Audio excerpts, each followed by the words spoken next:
Hi, I'm Ravi Walsh, and I'm a spiritual life coach and healer. My idea of wellness is balance, is living in balance in one's body, mind, and spirit. Or we should say with one's body, mind, and spirit. I've been a coach for the last 25 years and studied psychology in school and discovered after working in a psych hospital for a period of time in outpatient psychiatry, where I got exposed to medication regimens, therapy, many different approaches to therapy, group development, group therapies. I really didn't want to go that route. One of the things that I realized, I was working in geriatric psychiatry, and I realized people weren't being touched. There was no touch in any of the treatments that they were offered, and these were elderly people. They were starving for touch. I believe that when we are balanced in our mind, our body, and our spirit, and we seek wellness, we will see that we are on the same side as those who we argue against. For me, wellness is a complete approach to my physical, my spiritual, and my astral body, and it's a practice. It is a great passion of mine to share with others the practice of sacred chant, also known as ecstatic chant, because it brings on a sense of joy and euphoria for those who practice it. It's to drop into the heart, as it works on us vibrationally with the power of sound. I'm all about the story, so let me start with my story and then tell you how I got to the story. I was a lowly young member, 26 years old, but I had a master's degree in health administration. They said, "Little girl, come over here. You're our new CEO." Acting, of course. Now don't step on the flaming point. Yana wana yana away ho hanna. Yana wana yana away ho hanna. Yana wana yana away ho hanna. My idea of wellness is living in balance in one's body, mind, and spirit. The 3 stages of work that I offer people to come into balance: heal, sustain, and thrive.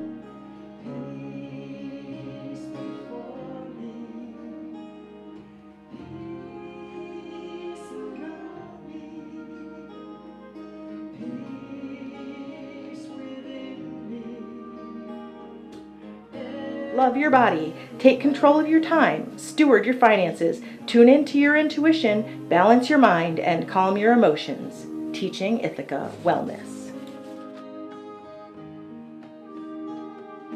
In fact, they would come in on Monday and just walk down the hall, and I took it upon myself to be out in the middle of the hallway, and anybody who wanted a hug on their way to the community room could have it. And I found doing that just daily with these people improved their mood. So that led me to start exploring massage and how I wanted to offer that as part of my work. And when I combined massage with energy work, specifically reiki, I found people's lives began to change. Not just coming out of pain, but they started experiencing shifts in their outer life. And this led me to start working with intention, which I hope we get a little bit of time to talk about today. And that is the cornerstone of my work, intention. Intentional living, holding within your body, mind, and spirit an intention for your life, a way of being that you want to carry and bring out. And that evolved into the Heart Path, which is the spiritual and coaching work I teach. And I utilize my own tools now: intention, tracking, inquiry, and Reiki meditation and healing. In addition to working with clients, I teach coaches now and Reiki master teachers how to get these tools out to people. And I think that's the essence of coaching versus therapy. Coaching is really about giving people tools that they can take on their own and employ in their life, and then teaching them the discipline of engaging in those tools. So intention, tracking, inquiry, and meditation healing are really foundational for what I do with people And it's what makes the difference. What's inquiry? It's basically asking questions.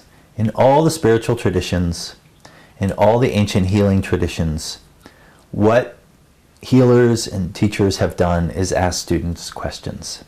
Most of us are 3 questions away from an enlightenment. Just 3.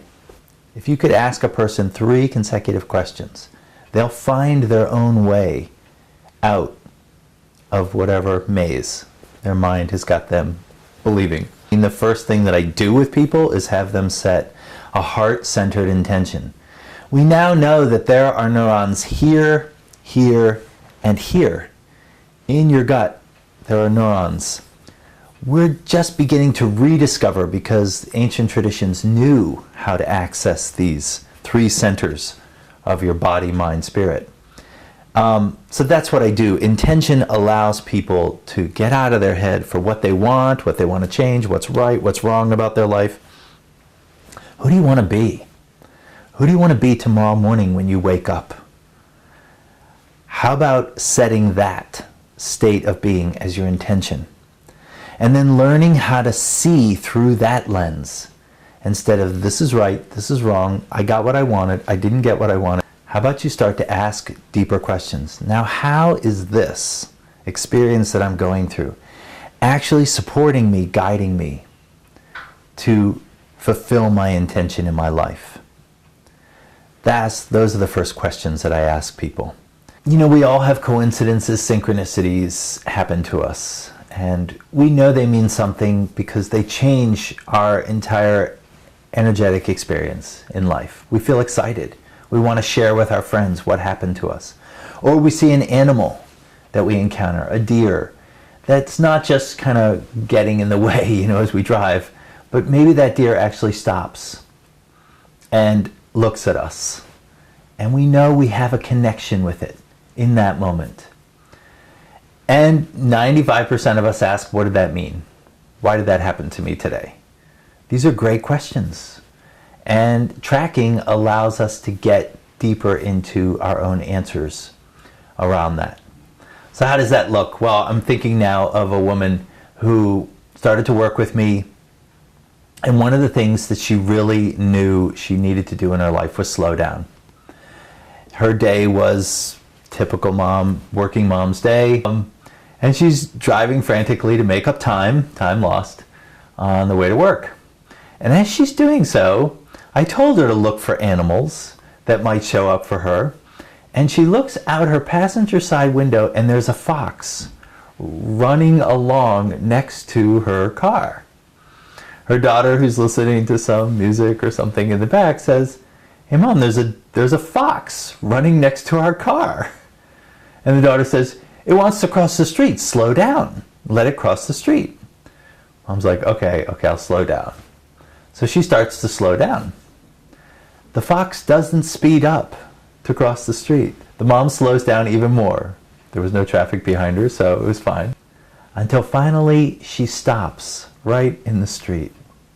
The fox stops right next to the passenger side window, and it looks right over at her.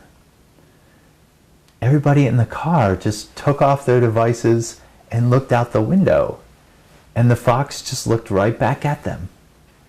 Her kid said, "What was that about? It didn't want to cross the street at all. Why was it following us?" They started talking about in the back seat, and the mother said, "This is called a tracking event. This is meaningful for us." So tracking is learning to see your life through the lens of your intention, and train your mind to move away from seeing it as good, bad, right, wrong. I'm getting what I want. I'm not getting what I want. I'm frustrated. I'm happy. This roller coaster that we've been taught to live in. We need a new lens. We need new glasses to look through. And that's what tracking gives us. That woman could now track that experience back to her intention. Most of us are just 3 questions away from a breakthrough in our life. I mean, a really big paradigm shift. Wouldn't it benefit us to have tools at our disposal that we could question our experiences? Some of the greatest inquiry teachers on the planet right now. Eckhart Tolle, who wrote A New Earth, as well as The Power of Now. And Byron Katie, a complete structured inquiry teacher who designed a system called The Work and wrote a book called Loving What Is. Opened our eyes to the power of questions. As Katie calls them, the gift of a question. When I discovered Katie's work, I signed up for her school, a 9-day school, which was a phenomenal experience. It changed my life. It changed my complete biography, everything about me. And she was one of the first spiritual teachers who came forth, moving us away from teachers telling us what this means, what that means, what you should do, what you shouldn't do, into telling us you have the answers inside of you. Now let me give you a tool to go find them. Then I started incorporating some of that, more the spirit that the inquiry was done in, into my own design of inquiry called Heart Path Inquiry. It's learning to access these 3 centers in your body, these 3 areas where there's neural activity happening. Yeah, our gut thinks. So when you get a gut reaction to something, pay attention to it. Heart Path Inquiry allows you to look at something in your life that you're dissatisfied with, and then find, what's your question about that? Inquiry gets us real. If that's where you are, that's where you are. Don't run from it. Be honest about it. Where am I going to go? What am I going to do with myself? Any question is worth inquiry into. Write that question down, and then you can begin to ask your head. You give your head 3 times to answer. You put your awareness on your heart, and you ask the same question there. People are amazed at what comes up from the intelligence of their heart. It is more emotional based. It's more symbolic. People have memories. They make connections between what they're struggling with now and something they may have even struggled with when they were children, when they were young adolescents. This isn't therapy. You're doing your own work. You're seeing the connections yourself. Nobody needs to do that for you. And then finally, wow, we get to go into the hara, to your gut, which has been called in Japanese an ocean of energy. You drop down into the hara and you begin to get guidance through an image, a distant memory, one of those tracking events that you had, where you make a connection to something that's intuitive. And prolonged use of inquiry actually opens us up so that we live more of our waking time operating from the hara and the heart, less from our head. You don't need to change as much as you think about your life, just the way you see your life. So a lot of this work is pretty intense. It's head-based. There's some education that has to happen. It's heart-based. There's going to be some emotions that are going to come up, but wow, they get free. Those emotions finally get free from your body. And we know now that repressed emotions do create illnesses in the body. And I love emotions. Emotions, energy in motion. And then we go into the hara and we open up to a whole new world and a way of seeing this world that's very interactive, very dynamic. Tracking events take off when you're living in your hara. So I always end my sessions, always end classes with either hands-on Reiki or Reiki blessings, which I designed or was downloaded into me working with people hands-on in my office when I'm doing one-to-ones. And I have a massage table, and people lie down. So once you've gone through inquiry, you're in a different state of consciousness. Your awareness is quite wide open. That's a great time to receive an energy download. Yeah, we're using language that's akin to our technology. That once your hard drive is clean, now you can download new material, new programs.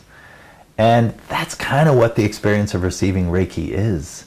Your energy is freed up and you are conscious of receiving that energy. And because you have tracking and inquiry tools, you can see what you're getting guidance in. That's why I love ending with Reiki. Plus, it's tremendously relaxing. It does change the brain waves. It does relax the muscles. It takes us into a very deep, theic state. It's been said before that, don't drive after a heart path Reiki session. You got to drink some water. You got to get grounded again, because this process is going to take you pretty far out, and we got to bring you back in. But that's the effectiveness of it, is it really expands you and shows you we have potential for so much more. They're just utilizing a fraction of the potential that we have inside of us. And I'm just so happy that I've been given tools and I can share these tools. Reiki is energy. It's universal energy. It's here all the time. It's been called many things, but in all different traditions. In Christianity, it's called the Holy Spirit. In Hinduism, it's called Shakti. It's called Ki. It's called Chi. Quetzalcoatl. It has a name in every spiritual tradition. It's called Shekinah in the Kabbalistic Judaism tradition. And it's the active part of consciousness. So we have two parts of us. We have an awareness that is always here, and we access that. Ask people this question: who is it that knows you had a good night's sleep last night? Because you laid down and went to sleep, so you went offline, you dreamt, and then you went into a very deep state of sleep. But some part of you was aware of all of those stages of sleep, so that you could tell your partner or someone the next day about each of those stages. Who is that? Is it you? Is it the you that walks around and talks about what's going on in your little life? Or is it a much broader part of yourself that we're really starting to get more in touch with? So that's awareness. And then there's light, there's power. And that's what the Reiki is accessing. So in the first part of my work with people, in the inquiry and the tracking, we're accessing that part of you that's aware. And we want to expand that. We want to open that up so you can get more of that in your life, more awareness. And as I said, it's available in all traditions for thousands of years. Faith healers, shamans have used this. Some people access this energy through acupuncture, through even chiropractic and homeopathy. There's infinite ways to access it. But Reiki is actually accessing it through intention and then channeling it through the practitioner into the person. The practitioner is like an app. It's just what you're using to access the energy. Yeah, you're going to get a little of their color, their particular function of the app, but you're mostly getting the pure energy. The Reiki empowers the light. It opens us up to experience more energy in our body. My ex-wife wants to do Reiki on me. If I allow her to do Reiki on me, am I going to pick up all of her anger and everything that she has towards me? No, you can't get karma cooties through Reiki. It doesn't matter. You can. That's one of the reasons I love Reiki, because it's the only energy work you can do in New York State that you don't need a massage therapy license for. Because you don't learn anything. You just learn to get out of the way and let this energy, which we're sitting in right now, a field of energy, an ocean of energy, to flow through you so you can give this gift to other people. It works long distance because you set an intention to connect with that person, or what we call attune to that person. So think of it as you're an app.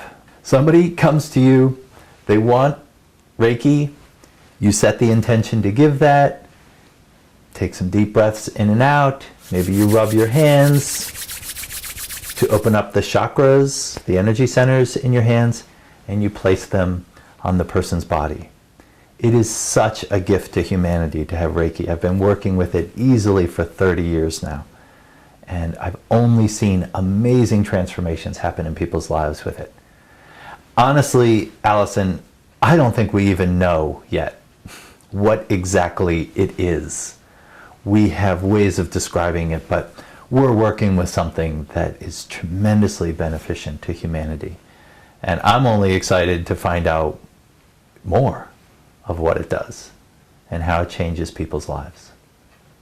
3 stages of the work that I do with people take them, well, we really have to start to look at, we've been educated incorrectly or limited in a limited way. We're eating food, we're creating behaviors that really are not optimal for our highest level of functioning. And I love being a coach because people come to me and they say something akin to, I want to run that hill. And I'm like, great, if you want to make it up that hill, you got to train. And the first thing that has to happen is you've got to heal patterns, behaviors, thoughts, and feelings that are no longer serving us. So the first stage of Heart Path coaching is to heal. And I use more of an approach of heal the thoughts, the confusion we have around our thinking. That we're believing thoughts that are not true. And there's where the inquiry comes in to help us just get clear on that. Thoughts create feelings. Feelings and thoughts or beliefs together create our behaviors. And the 3 together, let's face it, that creates our life. We walk around here believing certain things, feeling certain things, and we act those out. And that's what's showing up every day in our life. That's how we're showing up. So first we need to heal that. And that also requires, for many people, changing our diet, because part of the behaviors we adopt is we adopt food that is not healthy for us. We adopt exercise regimens, or we don't. We don't have them. So that's the healing. The Reiki is key to this as well. As our energy starts to increase, we make better choices. We find it easier to move away from negative things, negative thoughts, negative people, and open up our life to more grace, more opportunities. Once people work with me long enough, they start to choose which of the tools they're going to really work with, they're going to hone in on. I regularly will meditate with someone every day for 30 days just so that they can make a meditation practice part of their day. So I have 3 clients right now. They wake up at 7 o'clock, I'm up, and they call me and we meditate. And it's 30 days straight for 10 minutes on the phone, just so that they can get that pattern into their life of meditation, because we know the effects on stress relief, at the very least on stress relief, and changing our outlook through meditation. And it's just 10 minutes a day. Once you get a new behavior of 10 minutes a day, you can move to 20, maybe you can get up to an hour. As the Dalai Lama says, meditate an hour a day. If you don't have time to meditate an hour a day, meditate 2 hours a day. So this is how I help people sustain the new habits that all coaching is meant to help us achieve, just new habits. And once people do demonstrate that they can sustain these on their own, then they're ready to start stepping into thriving. Now they've got a new foundation. It's really akin to, you want to build a house and you know that the house you're living in is too small, it's not the right house for you, so you want to build a brand new house. Well, that's great. You can do the walls, you can do the roof, but if your foundation is not stable, you're building on something that's going to fall down. And we see that again and again in our culture. People who've not done their inner work, a lot of them are in government, and they show us again and again. I say to people show up in your life for 2 reasons: to show you how to do it and how not to do it. There's a lot of people in government right now who are showing us, don't do it the way I did it. Look, this is what you get. So sustaining these practices in your life allows you to begin to take new risks, to show up to things. You stop canceling opportunities that come your way because you're not really ready to show up. You stop sabotaging. You start to see actually that you're the one who's sabotaging what's opportunities are coming your way. You stop blaming other people, your parents, the experiences you're having. It doesn't mean you don't need to grieve. It doesn't mean bad things don't happen to people. They do. But once you get through healing and sustaining, you have tools to deal with that stuff so that you can show up in the present moment when the opportunities, which just naturally arise for all of us, do show up for you. But it takes work. and it takes perseverance. So then you can really begin to thrive. You can really begin to show up in your life and take risks, create businesses, create new relationships, and really launch a life that you're going to be living in for the next 20 or 30 or 40 years. Yes, the earlier we get people, the easier it seems to be. But with these tools, I work with 60-year-olds, 70-year-olds who really change major parts of their life. They do improve relationships with their children. They do get out of repetitive relationship patterns where they choose the wrong person. You know, as Marianne Williamson said to a woman who once asked her, "Marianne, what do I do when he says, 'Can I buy you a drink?'" She says, "Sweetheart, you can say yes to the drink. It's when he asks you for your number that you say no." So you can, little changes make big changes in your life. And that's really at the core of my practice, to heal, sustain the new lifestyle you're creating so that you can thrive, so you can change from the inside out. Thank you to Allison for doing this project, for highlighting the healers, the therapists, and people who are dedicated to offering their services for the upliftment of our community here in Ithaca and the surrounding regions. And I just implore people to please make an effort to connect with someone in the series. If your passion is you want to heal, you'll meet the right person. You'll find the money to make it happen. There's a lot of healers and coaches in this area, myself included, who do work on sliding scale because it's our passion. We do this, look, we don't all do this for the money. We do it because we love this work. We're giving back to people what was given to us. And it's just the nature of the universe, right? You give back. Givers gain. So Allison, thank you so much for making the time to do this for all of us. We really owe you a great debt. So you come and see me, okay? Some of the projects that I'm working on currently are offering free weekly meditation and chanting sessions called Mantras and Meditation Sundays.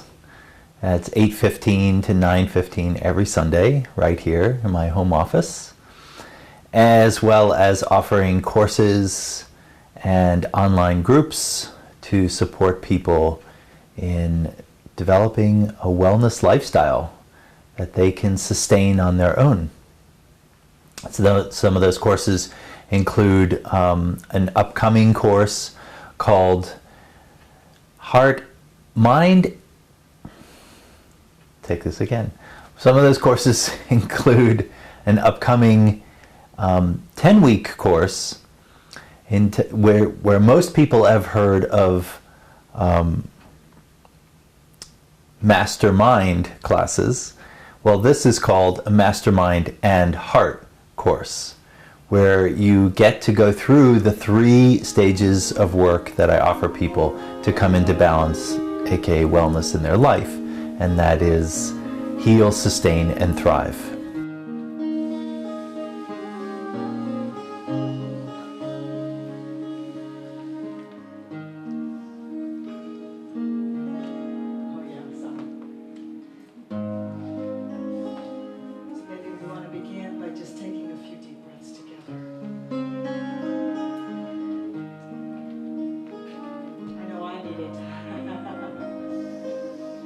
Next week on Teaching Ithaca Wellness.